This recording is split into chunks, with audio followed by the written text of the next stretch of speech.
Welcome to the latest edition of Shelf Life Book Reviews online. Thank you for taking the time to watch my video, and hopefully when you watch this book review of a very, very highly recommended book, you will go to your local bookstore and seek it out, because it's definitely worth adding to your collection if you're a fan of intelligent non-fiction reading. And the book is In Search of Sleep: An Insomniac's Quest to Understand the Science, Psychology, and Culture of Sleeplessness. This is written by Bregje Hofstede. It is published by Greystone Books, and it retails for $34.95.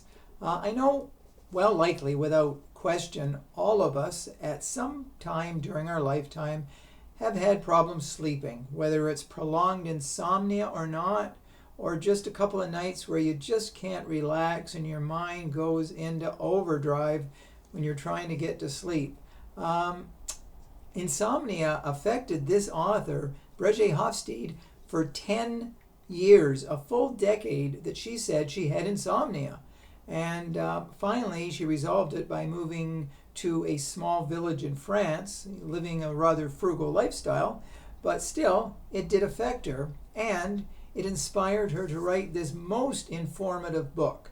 I'm not going to say it's going to cure you if you have problems, but the information in it is something that you can use, and perhaps if you are having insomnia, will help you get more sleepful nights.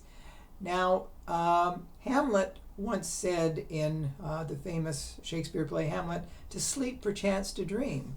Well, sleeping and dreaming are definitely what we want, to have a nice peaceful sleep.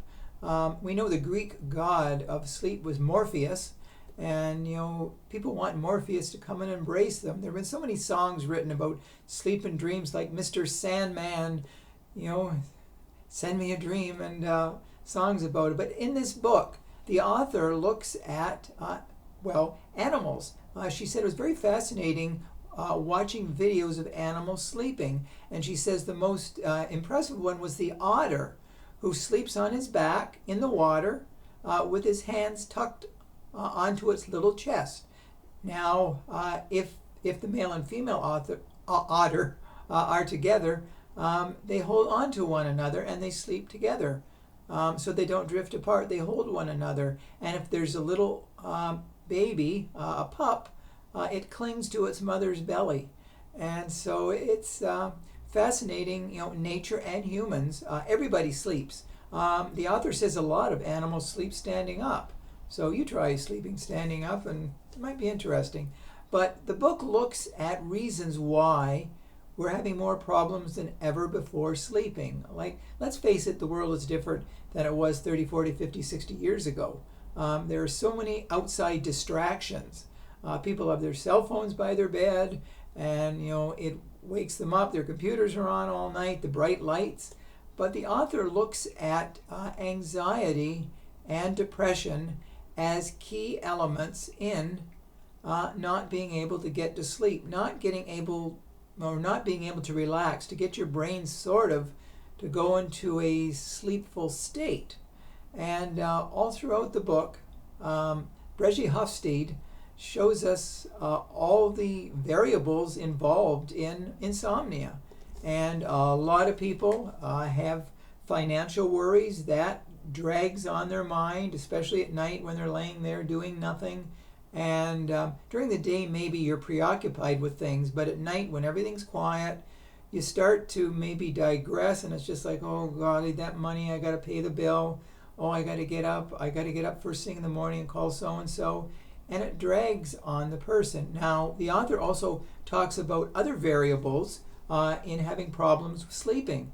They include caffeine too close to bedtime, eating a full meal too close to bedtime, staying up really late watching TV. It might make you feel sleepy, but it could make you more wide awake than in a sleepful state of mind. So every page has something different. This is not written in highly technical terms. The book is written in such a way that any person reading it will understand. It's not, like I said, it's not highly technical. It is down to earth with reasons why you may be having problems sleeping and how you might find a more restful night. There are other aspects of being unable to sleep, and they also revolve around different feelings and emotions. Like if people are lonelier, they won't sleep as well. If they have fewer friends, they won't sleep as well. If they're not as rich, they won't sleep as well. So there are very subtle things that play into the whole sleep picture. So if you're looking for a book that, like I said, it's not too long, there's a lot of notes in it, and it's barely over 200 pages. So if you want a book to read maybe last thing at night to help relax you and to help make you understand why you have insomnia and why you're having more problems sleeping, In Search of Sleep is the book you need to search out. It'll give you a peaceful, sleepy feeling as you read it. So that's a book I wanted to draw to your attention today. Hopefully you will read it, and please let me know if you do agree with my analysis of the book. So, until we meet again, stay safe, stay sane, sleep well, and I will see you at the bookstore. Thank you again for watching. Take care and bye for now.